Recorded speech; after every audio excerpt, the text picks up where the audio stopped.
Prezident İlham Əliyev martın 4-də İran İslam Respublikasının ölkəmizdəki səfirliyində olub. İran İslam Respublikasının ali rəhbəri Ayətullah Seyid Əli Xameneyinin və bir çox mülki şəxslərin həlak olması ilə əlaqədar başsağlığı verib. İran İslam Respublikasının ölkəmizdəki səfiri Müçtəba Dəmirçulu dövlətimizin başçısını qarşıladı.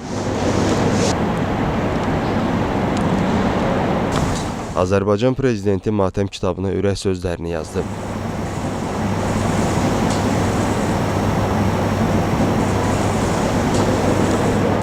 Sonra dövlətimizin başçısı səfirlə söhbət etdi. Prezident İlham Əliyev İrana səfərləri zamanı Ayətullah Seyid Əli Xamenei ilə görüşlərini həmişə ən xoş təəssüratlarla xatırlayacağını dedi. Müçtəba Dəmirçulu səfirliyə gələrək başsağlığı verdiyinə görə Azərbaycan prezidentinə minnətdarlığını bildirdi.